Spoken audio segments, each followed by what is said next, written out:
Hello friends and welcome to this session for GATE and ESC Electrical Engineering. My friend, this session is going to be one of the most awesome session and you are going to really learn something very new and something that will help you in the exam. In the exam for GATE, may it be 2021 or it may be 2022. Now, before we start the lecture, my friend, let me introduce you myself. My name is Ankit Goyal. I got AIR 1 in GATE 2014 and GATE 2018. And my friend, I was also awarded the President of India Gold Medal by the President himself in the year 2013 when I graduated from IIT Indore. Presently, I am working as a director at an academy for GATE department, and that is why constantly I am able to bring new and more initiatives for you. Because an academy is not an institute. An academy is not a coaching. An academy is more of a revolution. An academy is more of a feeling.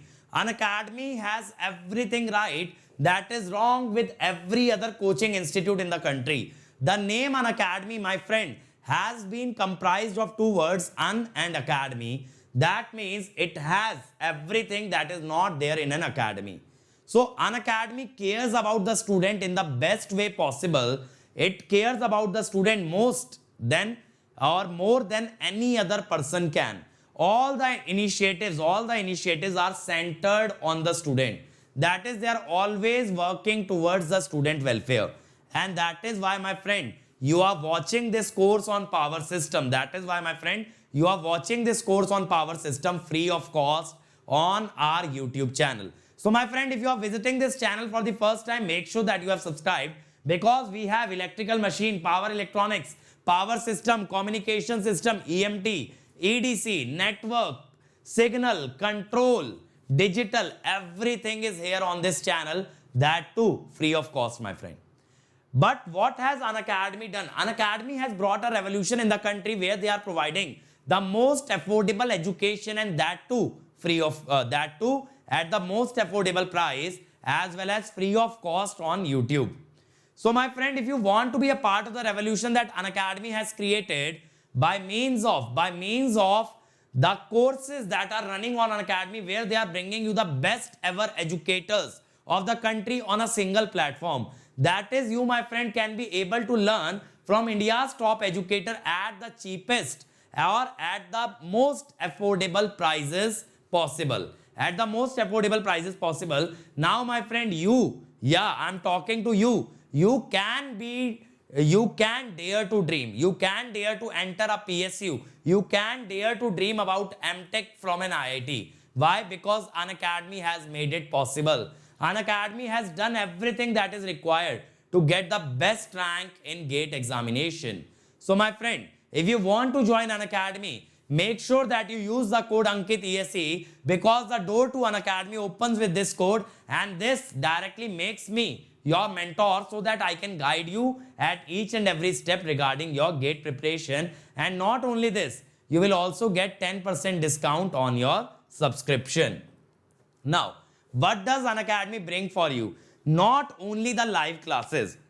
The live classes are the best part of An Academy, where you can interact with the educator, ask your doubt, and make sure that you understand each and every concept and then only exit the class. But other than that, you get dedicated doubt session, where you can post a pic of a question and ask any doubt, any number of doubts. Then you have weekly quizzes. Every Sunday we test how much you have understood. Then there are daily practice paper which we provide you for practice. Then there are practice questions from An Academy. Then there are test series from An Academy. Then there is crash course where we will boost your rank in the last few months. There is rank improvement batch for the students who have already done well in the GATE examination. Now, my friend, all of this just with one subscription fees, where you don't have to pay anything again and again or anything extra. That is the magic of An Academy. Just join An Academy without thinking too much. Hi guys, in the last lecture we studied about the protection of transmission line. There I told you there are three schemes that are used for protection of transmission line. First one was the overcurrent protection. Now overcurrent protection, we need to provide primary as well as backup protection. So we need to ensure that the relay nearest to the fault must operate first. and the relay farther away from the fault provides a backup protection. For that, we studied about time graded system, in which we provided a time lag for the relays that were farther away from the fault. An alternate system that we studied was current graded system, in which we increase the pickup current as we move farther away from the fault. Both these relays ensure that the relay nearest to the fault must operate first, and relay farther away from the fault will operate later. Then we saw that non-directional relays cannot be used for the protection of interconnected lines or a ring main. So for interconnected lines, we studied the concept of directional relays, and we saw that directional relay will be employed at the load end and non-directional relay at the supply end. And then we studied that ring mains can also be protected by use of directional relays, but for the time grading we need to convert ring distribution into radial by opening the loop at the source end, and there we graded it in the time domain, and then we found out the operating time of different relays. Then we studied about the distance protection.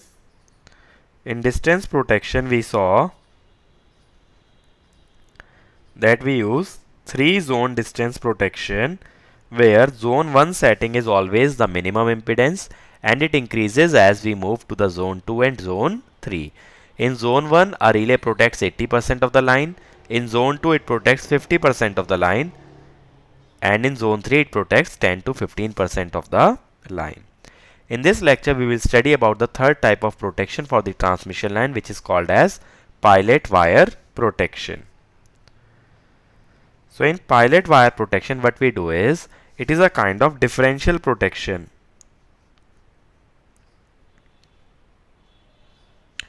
Now in differential protection, what we did is, we took the difference of two quantities at the two ends of a coil or at the two ends of a winding to determine if the difference is 0 or non-zero. If the difference was 0, that means the quantity was same on either side of the line, which ensured that there is no fault in the line.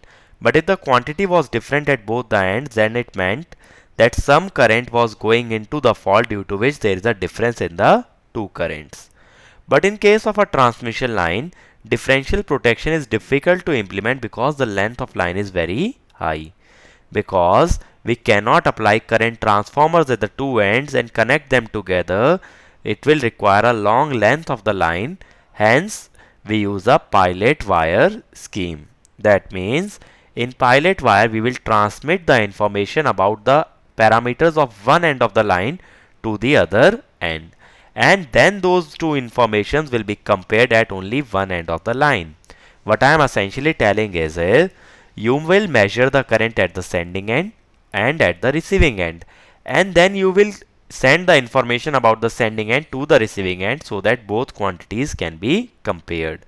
The distance between sending and the receiving end is so high, you cannot directly compare those two quantities.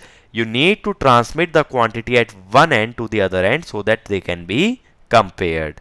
And for transmitting the quantity from one end to the another end, we need an interconnecting channel. Okay, we need an interconnection. Such an interconnecting channel is called as pilot. Hence, such sort of schemes are called as pilot relaying scheme or pilot wire protection. Okay, so pilot wire or pilot is nothing but an interconnecting channel between the two ends of the transmission line, which will cause the information from one end to be transmitted to the other end so that both can be compared and we can determine if there is a fault in the power system. Now these schemes have been divided into two parts. One is called as translay scheme and the other is called as carrier current protection. So let us study each of these schemes one by one. So first let us understand translay scheme. So this is the schematic of the translay scheme. Here if you see, we have three transmission line, A phase, B phase and the C phase. And for that we have three current transformers, one for each phase. Now these current transformers are connected to a induction disk relay. And now if you see, the current transformer output is connected to the shunt magnet. One current transformer output is coming here, other is coming here, other is coming like this.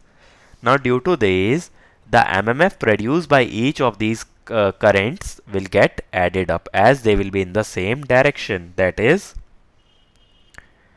FA, FB and FC. We will say that net MMF will be equal to FA plus FB plus FC, which means that this winding acts as a summation winding because it is summing the currents or the MMF of all the three phases.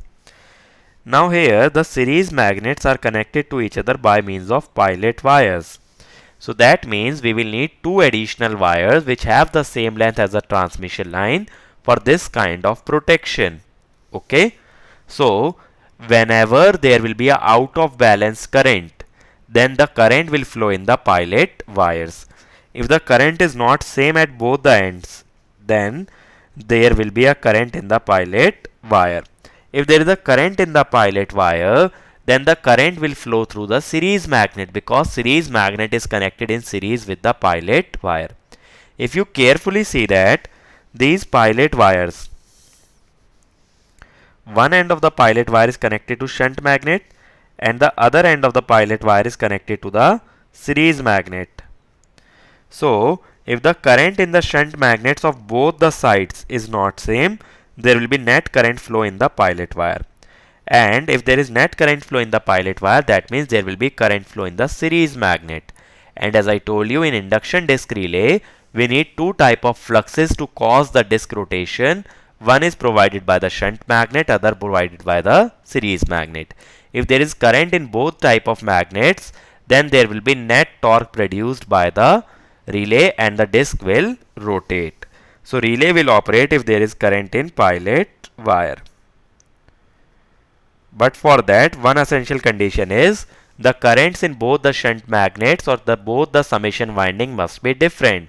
And for that to happen, there must be a fault in the midsection of the transmission line, so that current at both ends are different and hence current in both the summation windings are different. Is it fine? So what happens is, let me summarize. Pilot wires carry the difference in the current in the shunt magnet of both the sides. The difference in the current will occur due to a fault in midway of the transmission line, so that current is not same at both the ends and there is net current in the pilot wire. If there is net current in the pilot wire, then the current flows through the series magnet, due to which torque is produced on the disk which rotates and causes the relay operation. So that is the basic principle of the translay scheme. But it requires two pilot wires, each of length equal to the transmission line, for transmitting the information or for transmitting the difference in the currents at both the ends of the line. Next type of scheme is called as carrier protection scheme. Now what this scheme suggests is, why do you need two additional lines? Why can't you transmit the information over the power line itself? Now at first this idea might seem a bit silly idea because power line will carry a power current of hundreds of ampere or kiloampere. But then your pilot wire is required to carry the information signal. How can you send two signals on the same line? Now this problem is solved when we study the concept of frequency division multiplexing. That means if we have two signals of different frequency, then they can be transmitted over the same channel, and then by using a filter we can extract each of the signal. So that is the basic principle behind the carrier current protection. Here we will transmit the information signal over a high frequency carrier wave. Now this is the first difference between the translay scheme and the carrier current protection. The other difference is that in translay scheme we actually compare the current at both the ends of the transmission line, but in carrier current scheme we only compare the phases of the two currents. If phases are identical, then there is no fault. If phases are different, then there is a fault. It is also called as carrier current phase comparison scheme. Okay. Why carrier? Because the information will be transmitted over a high frequency carrier wave. Now, due to this, the cost that was involved in the pilot wires is reduced. So, cost of pilot reduces.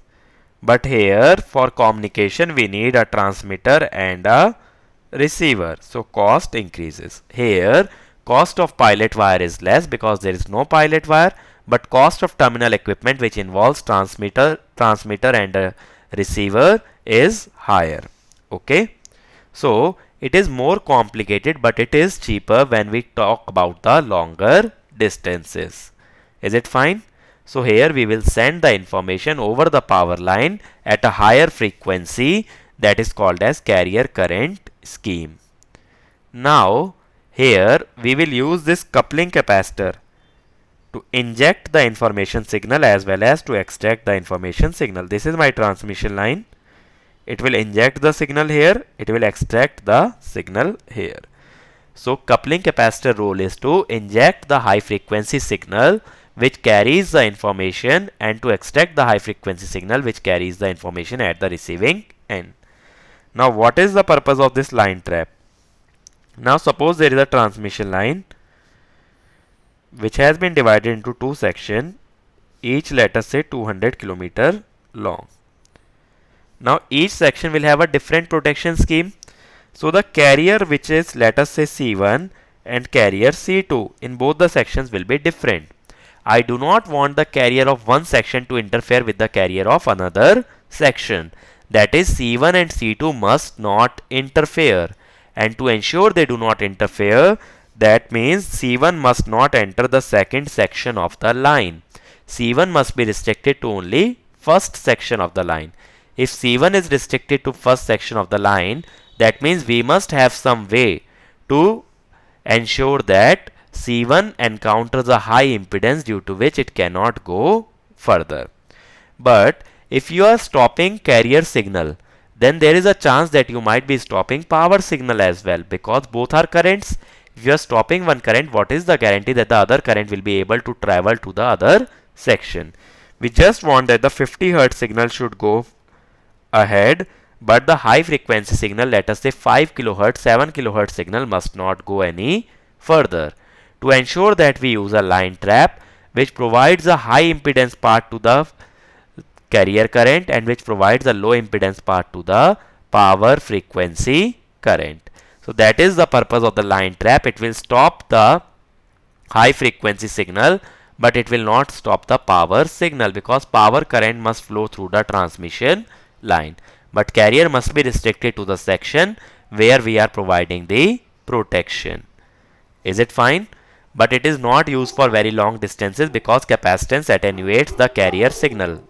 So these are the basic two categories of the pilot relaying scheme, and this is the final type of protection for the transmission line. So for the transmission line we have seen three type of protection scheme: overcurrent, distance and the pilot relaying.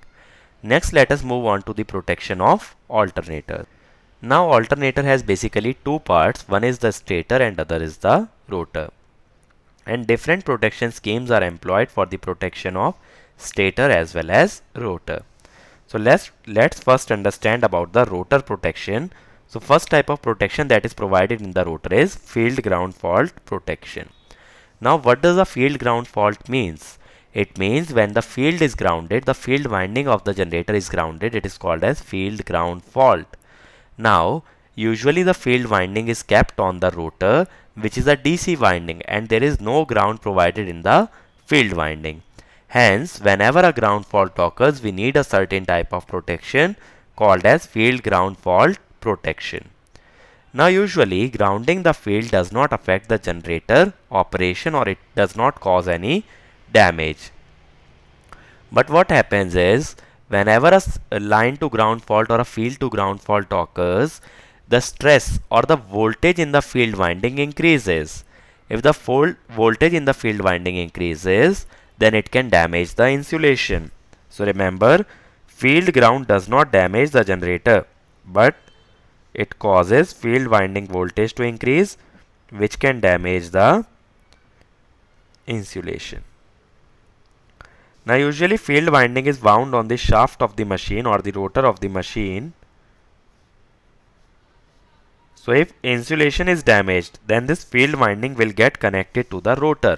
Since rotor is made of a metal, that will cause shorting of the field winding, or we can say it will cause a second field to ground fault.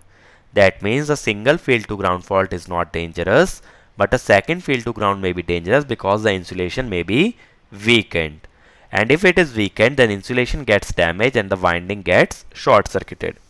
If winding gets short circuited, then the current will be bypassed. Suppose these two turns get short circuited, then current will flow through this short circuit. So the winding gets bypassed. That means current is not flowing through that winding, or we can say resistance of the winding decreases, due to which current in the field winding increases. If current in the field winding increases, it will cause change in the flux. If the flux changes, or if the flux becomes unbalanced, then the force on the rotor, because the torque on the rotor will be proportional to flux. If flux becomes unbalanced, then the torque becomes unbalanced, which causes vibrations in the machine. Is it fine? So what I am telling is, first field to ground fault occurs, which does not damage the machine, but it causes overstress in the field winding. Now due to overstress, the insulation may get damaged. So whenever a second ground fault occurs, then the current in the field winding increases, which causes the flux to change, which causes the torque to change and causes vibration in the machine. Now due to flux unbalance, the EMF will become unbalanced, which will cause negative sequence current. Okay. If flux becomes unbalanced, there will be negative sequence current, due to which MMF will rotate in opposite direction, due to which there will be relative speed between the rotor and the MMF. Due to relative speed, there will be a current induced in the field winding, which will be directly proportional to the relative speed. The relative speed will actually be 2ns, because both will be rotating in opposite direction, which will cause a high frequency current to be induced in the rotor and can cause overheating of the rotor. So there are two ill effects of the field ground fault protection. One is that due to unbalanced flux, the torque is unbalanced, which causes vibration.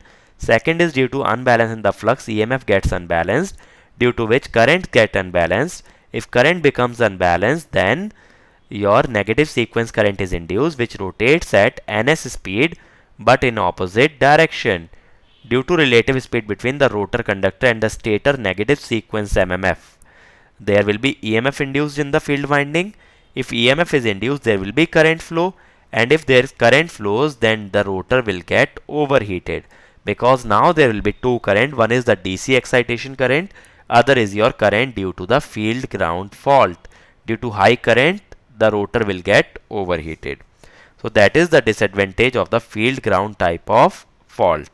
Now to actually eliminate that fault, what we do is we insert a resistance. Since there was high current flowing, by inserting a resistance we can limit the amount of current, and it is connected to a alarm, which will cause the alarm to sound in such a case. So what we do when the alarm sounds, the operator will be alerted and he will know that there is a field to ground fault. So whenever the generator is under the maintenance period, there we can replace the insulation. No need to shut down the generator just because of a field to ground fault. So field to ground fault causes rotor vibration as well as the overheating of rotor. So it is eliminated using a resistance, which will cause the fault current to reduce, as well as it will sound the alarm, which will alert the operator to replace the insulation of the machine. Next type of fault that occurs in generator is called as unbalanced loading. Now whenever the load is unbalanced, it causes the positive, negative and zero sequence current to flow. Now as I just told you, due to negative sequence current, MMF generated rotates at 2ns speed, due to which the frequency induced is 2f. Due to this current, the rotor will get overheated.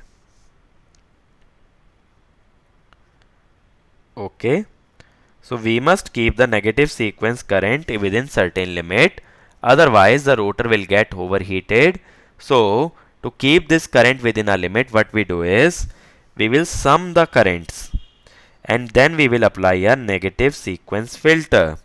So we will take the current of the each line using the current transformers and then apply a negative sequence filter. This negative sequence filter will extract the negative sequence current.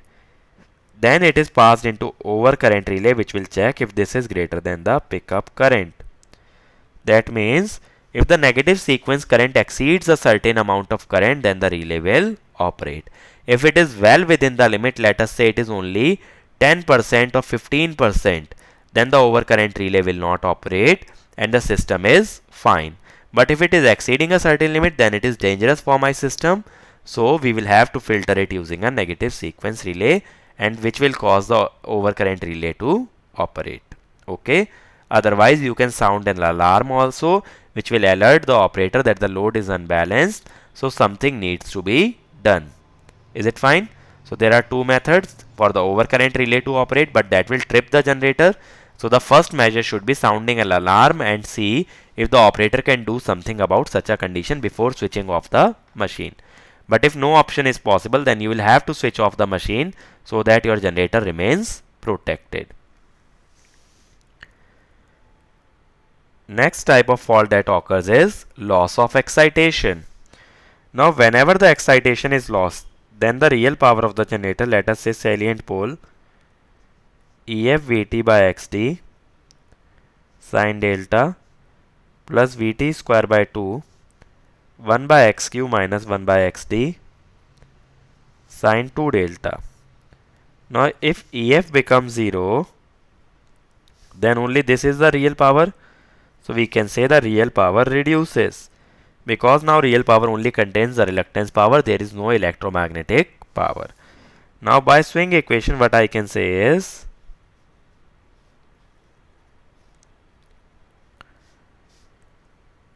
if electrical power reduces, then accelerating power increases, due to which rotor accelerates and speed becomes greater than omega s.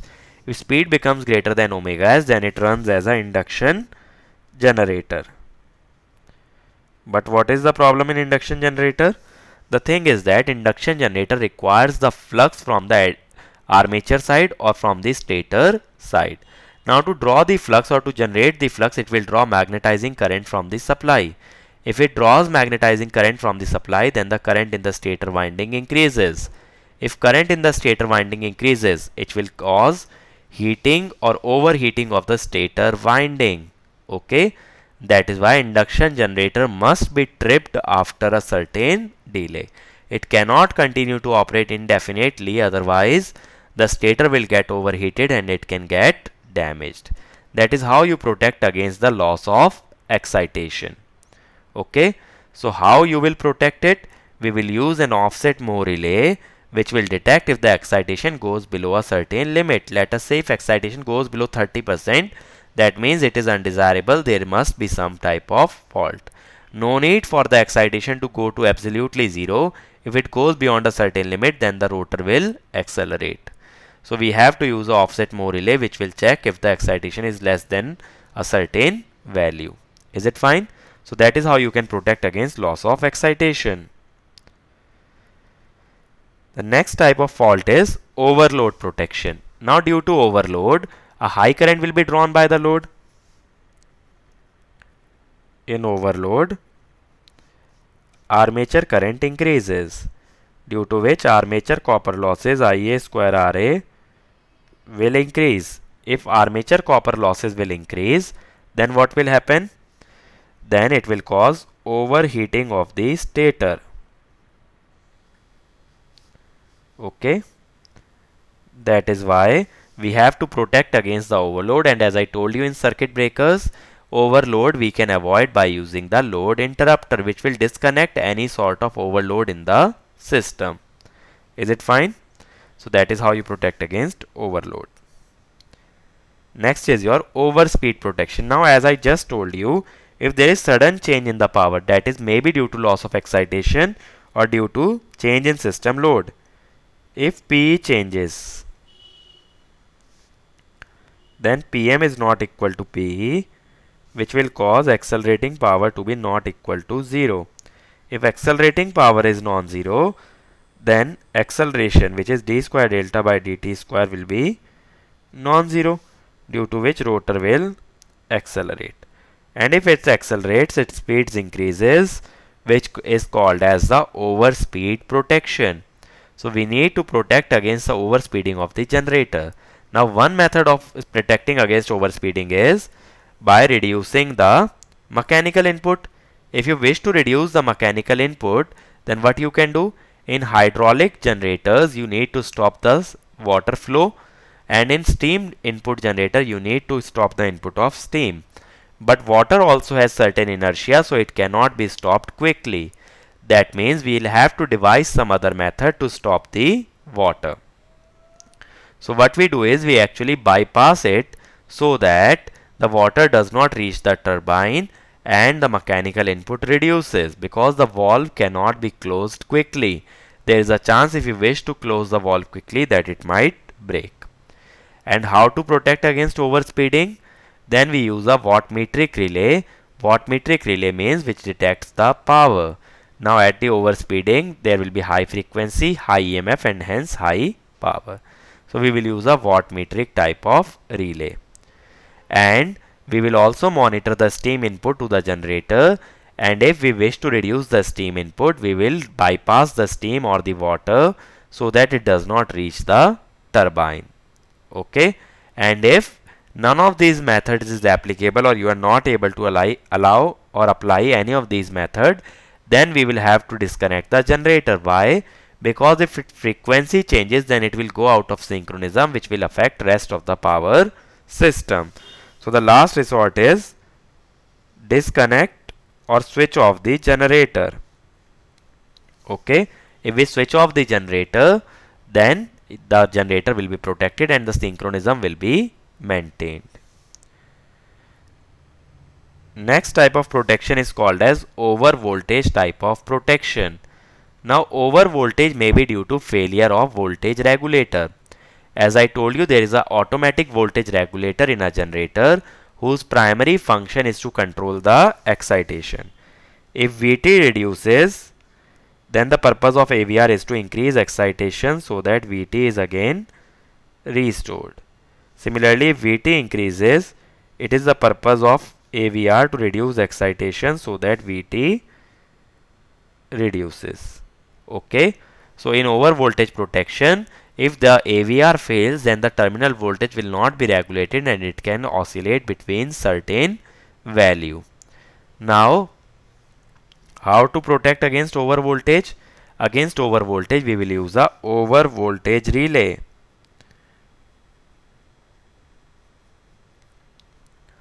Now it will check if the voltage is greater than a certain value.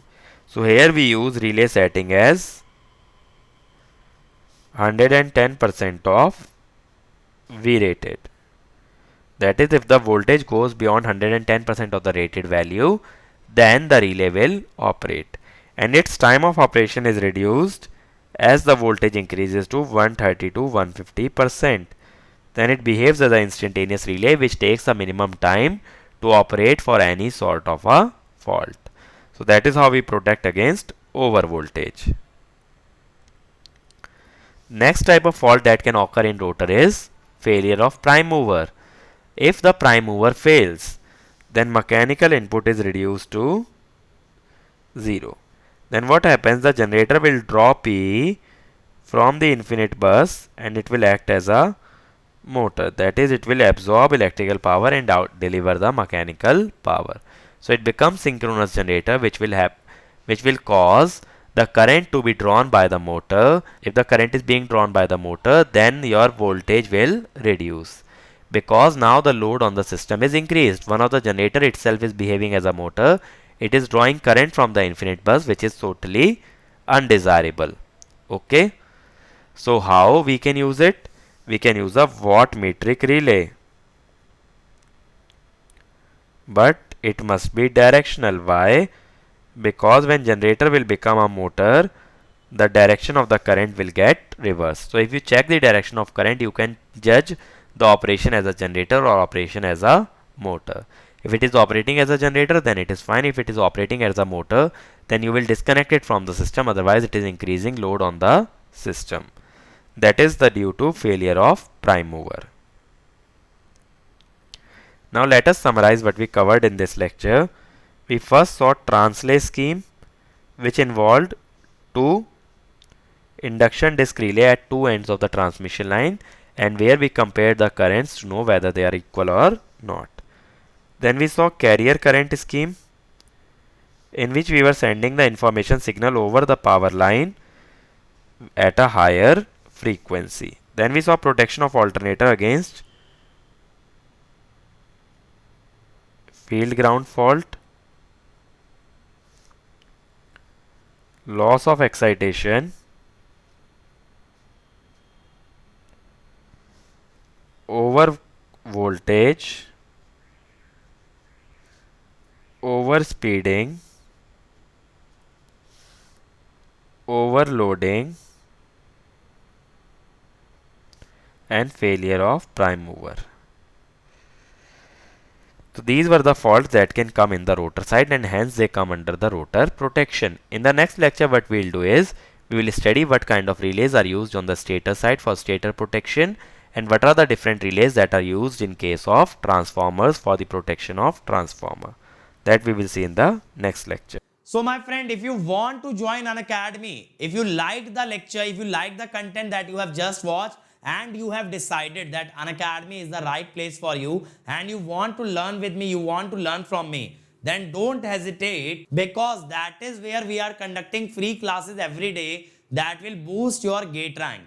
So if you decide to take subscription, click on GATE and ESE, click on get subscription. After this, you can choose the plan that you want to opt for. The final year and dropper can take 1 year plan, second and the third year can take 2 year plan. But don't forget to use the code Ankit ESE. This will give you 10% off, as well as it will bring you under my guidance. And as you can see, the prices are really affordable, my friend. It is much less than any other institute can offer you, and that is why I keep repeating, Unacademy is not an academy. It is a revolution. It is a feeling. You can make the payment by credit, debit card, EMI, net banking. Also, EMI is available on debit card, but for HDFC debit card and Bajaj Finserv debit card. So if you are from a weak financial background, you can pay the amount in installments, but only use the code Ankit ESE. And my friend, these are some videos where I have told how to study, how to get the best rank in GATE, and these videos will really help you in cracking GATE. So make sure that you watch each and every one of them. And my friend, these are our other channels, like for mechanical we have, for civil also we have, for computer science we have for SSC, JEE, all branches, electrical, mechanical, civil. And on this channel we have the previous year question video solution, that too free of cost. And many more channels will be coming very soon for you guys. So be a part of our YouTube family, and you can take the benefit of all the free content that we are bringing. And my friend, this is my Telegram channel, where you will find the notes of each and every lecture that I take. And this is my Unacademy profile, which you can follow to watch my content for free on Unacademy, because there also I am taking regular free classes. So if you can't afford to join Unacademy, then keep associated with us, keep sharing the content that we are providing, and work towards making this YouTube family bigger and better. We'll keep bringing more and more content for you, and the only fees that you have to pay, my friend, is that you have to work hard and you have to share and like each and every video that we are uploading. So that way this family gets bigger. Even the student in a rural area can take the benefit of the free initiatives that we have started. And my friend, you also get the best rank in GATE without having to stress about how to pay. So if you can't be paying or you can't afford to pay, then make sure that you are building this YouTube family, a bigger and a better YouTube family, the biggest and the best community of all electrical engineers. So that is all from my side. See you again in the next lecture. Thank you.